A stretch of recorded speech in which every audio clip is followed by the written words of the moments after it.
Hello, welcome to Paint by Blunders, a slightly different video today.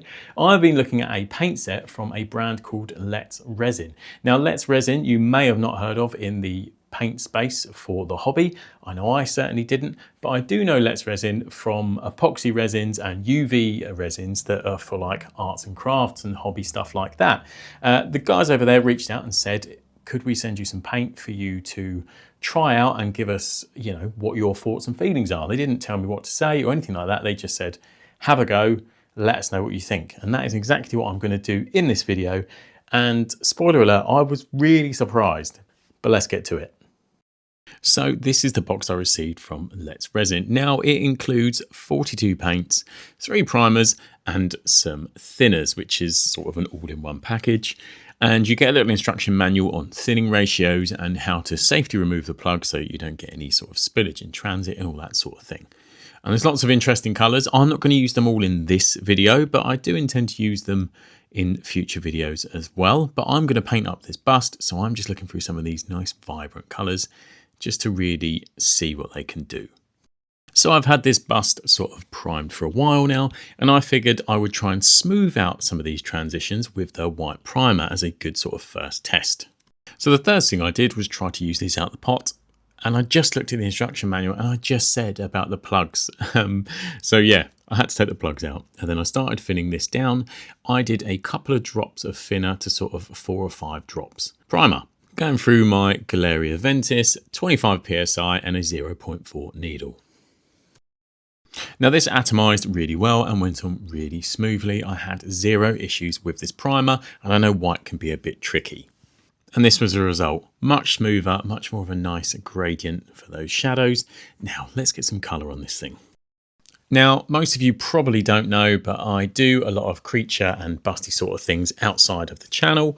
And what I like to do first is I always add a spatter layer of a few certain colours. So ochre is always in there, sort of a few greens, a few browns, blues, reds, purples, etc. And that acts as just sort of a base layer for me to add colour to. And with this sort of transparency of some of our acrylic paints, that reads very subtly at the end, but it also makes, in my opinion, the piece look a little bit more lived in. But at this stage, it looks very funny and like a Jackson Pollock painting. And then I'm coming in with the rose red and rose pink, which you can sort of see in my little tester pots at the top. And I'm just going in to all the deeper bits where I sort of want that pinky flesh tone to sort of mix in with the green.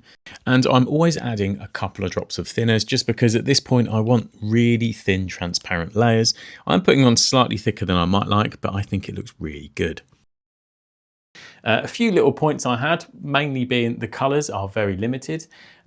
I say limited, there is a massive range of colours, but there is a few that were missing. And in the hobby space, the few that were missing were like your creams, which is quite important for your horns, your teeth and all that sort of thing, because there's quite a few of that in the hobby and the miniatures that we paint.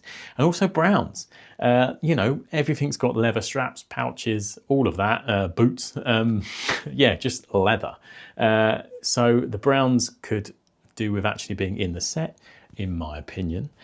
Onto the yellow green now. Now I love colours like this, that almost toxic vibrancy. I'm a huge fan. Again, I'm thinning this down about sort of a third thinner because I want these nice transparent layers. And as you can see, this instantly brings it to sort of life essentially. And you can just see some of those, you know, spatter marks underneath. But the paint went on so well. Honestly, I'm so pleasantly surprised by this. It's fantastic, and we're very lucky in this day and age. There are so many great paint brands and from companies that you might not even expect it. So I wanted to do a purple next. Now the purple you get in the set is quite vibrant, so I wanted to darken it down.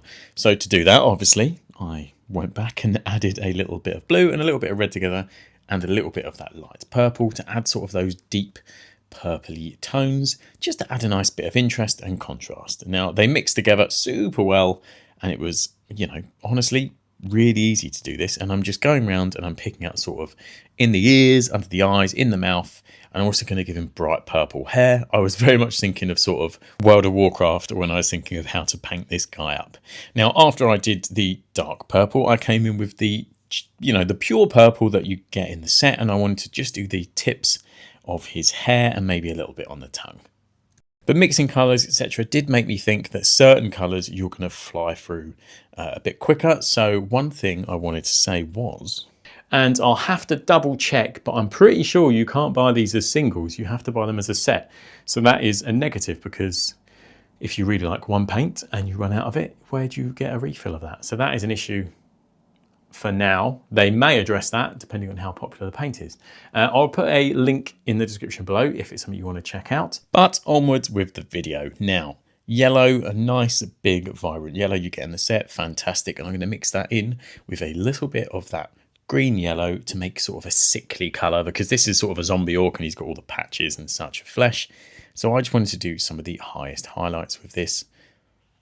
Now, I did flash some of these with a hairdryer just to see how they react to a bit of heat, and it was absolutely fine. So now I'm coming back in with that rose pink just to sort of reinforce some of those areas that I did before, and mainly to add a little bit of sort of soreness around all of his exposed flesh. And once that was done, I'm hoping you can sort of see how we built up those layers, but you can still see the sort of spatter underneath and how it adds an element of realism. Now, we're not going to be able to do all of this with an airbrush, so I am going to painting some details, but I am going to paint them in with these airbrush paints. Now, as you would expect, they go on absolutely average at this point, and I wouldn't expect it any other way. So it's just a case of adding lots of thin layers just to try and add some contrast, some realism, and pick out those details. I also started to knock them up into very thin glaze sort of washes, and these worked really, really well. And finally, some few little highlights for the hair, which I think looks awesome at this point. And then I really wanted to thin this paint down, a nice sort of purpley tone to just, again, I'm just trying to add loads of thin transparent layers at this point. And this sprayed like an absolute dream and just reinforced some of those shapes.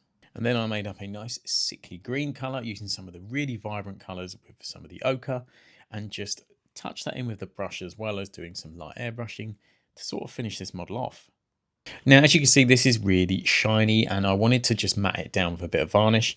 In all honesty, that was a mistake. I should have absolutely left him at this stage, because I feel some of the details are lost once I varnished him, and this was with a matte varnish.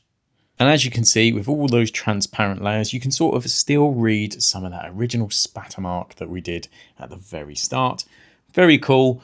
But yes, I do regret matte varnishing him. I should have used a satin varnish really, because, you know, as natural flesh is, it's oily and it does have a bit of a sheen. So what did you think of the Let's Resin airbrush paints that I was trying out? Now, obviously I didn't try them all, but there will be future videos where I try to incorporate them in a little bit as well, because, you know, they are good enough in my opinion that I would actually use them on a model or a statue or a prop or anything like that. They were really good, and they were super vibrant and really easy to use. So this is the bust that I painted up during this video.